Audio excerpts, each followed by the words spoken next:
Sa mapagpalang umaga, ito po si Pastor Lawrence, welcoming you to your Dose of Motivation channel. You know, it's very important for us to stay motivated, lalong-lalo na ngayong panahon natin na marami ang nangyayari, no?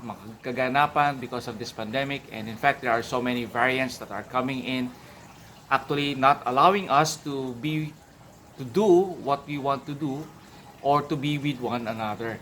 So merong konting restriction, but nevertheless, we are here to keep you motivated despite of what is happening around us so that we can continue living a life of purpose that will glorify God. But before I start, let me invite you to subscribe to my channel, like on my videos, and hit that notification bell so that you will be notified for more videos that will inspire you and motivate you in your day-to-day activities. Alam niyo po, sa buhay natin, napakasarap magkaroon ng kaibigan. It's very important for us to have this fellowship. The Bible says that man cannot live alone. So it's not good for man to be alone, says God. Kaya siya gumawa ng suitable partner. We are social beings. We need one another in order for us to live, no? Kailangan natin ng katuwang, ng kaibigan, ng kasama, no? Para hindi lamang yung magawa natin ang kailangan natin gawin, kundi para meron tayong makatuwang sa ating buhay. And it's very important for us to be in fellowship with one another. Ano nga ba ibig sabihin ng fellowship? Ang sabi po ng dictionary, fellowship is a friendly association, especially with people who shares one interest. So yung meron kang common interest at meron kayong parang sinasabi nilang common ground, you can now share this interest by doing this fellowship. In fact, yung may common interest, ang tawag doon na nagsasama-sama ang mga tao, ang tawag doon is fellowship, no? So yung meron kayong common to one another, no? Meron kayong common denominator. Pag nagsama-sama kayo, that is already a fellowship. But how do we, what are the things that we can consider when we are doing fellowship? 3 things lang, 3 bagay lang gusto kong i-share sa inyo for you to have a wonderful fellowship with your friends and with people around you. Number 1, ay kailangan mo i-consider ang food, no? You need to consider good food, especially good food. And then number 2, you need to have a place, especially a good place or a quiet place, no? Then number 3, you must have good timing, or you must have time, no, to share with one another. Ang 3 bagay na to, mawala ang isa, it is already something that you need to consider. Meron kang good food, you have good place, but you don't have time, then it's not possible for you to have fellowship. Ganun din, if you have food, you have time, but you don't have any place, there's no fellowship na mangyayari, no? Kaya mahalaga na meron kang pagkain, meron kang lugar, meron kang oras. Ang tao madalas maaya kapag siya ay may oras at alam mong dadalhin mo siya sa isang lugar na maganda at magkakaroon ng pagkain. Kung yan ay maaaya sa isang lugar na hindi ka nais-nais, malamang na hindi na siya umulit. Kapag first time mo, lalo na kung first time mo siyang iimbitahin sa isang gathering o isang fellowship o isang pakikipagkaibigan. And so, it's very important for you to always have food, always have a place, a good place, and a timing. Napakahalaga po nung 3 nabanggit ko na yon.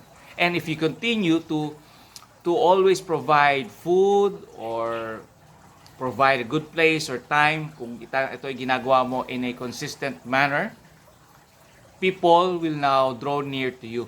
No? Mapapalapit sa iyo yung mga tao iniimbitahan mo sa buhay mo. Kung ikaw ay nanliligaw or ikaw ay nililigawan, if the suitor or kung ikaw ang nanliligaw, if you always bring yung person, no, that you are showing interest with to a good place and a good food, having your time with him or with her, definitely yung yung person na pinapakitahan mo ng interest will be drawn near to you. Kasi kung consistent mo siyang ginagawa, mapapalapit sa iyo yung taong nililigawan mo or the person that you are showing interest. So it's very important, no? Yung tatlong binanggit ko sa inyo. Kaya kung lagi mong ginagawa ito in a consistent manner, it will actually draw the person near to you. Much like Jesus. You know, Jesus also is providing you with good spiritual food, the best place that you can ever find, and He has always time for you. In fact, the Bible says that, sabi niya, if anyone, behold, I stand in the door and knock. If anyone opens it, I will come in and have fellowship with him or with her. So, ganun po ang Panginoong Jesus. If you are going to be in fellowship with one another, mas maganda, mag-fellowship ka muna with the Lord Jesus. Because, why? The Lord Jesus will always give you the best food, the best spiritual food. He will always give you the best place for you to be in fellowship with the Lord Jesus. And He has always the time to spend with you. And so, my friends, before you engage in any fellowship, I encourage you, have fellowship with Jesus. Nang sa gayon, you can understand how to be in fellowship with one another.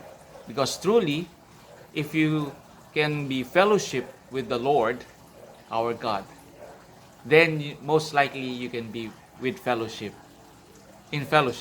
with one another.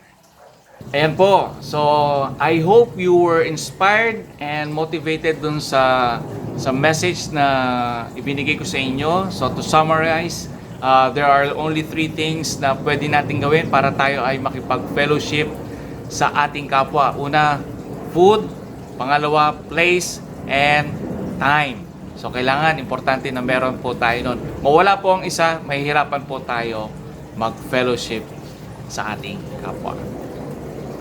And so, as we end, always be reminded that before we do fellowship with others, let yourself be in fellowship with the Lord Jesus. So that in the end, you can always be in fellowship with one another. Again, this is your dose of motivation. Thank you for watching. Please do like our page. Please do subscribe to our channel. And hit that notification button so that you will always be notified for more videos that will inspire you and motivate you in your daily life. This is Pastor Lawrence saying good day and God bless you.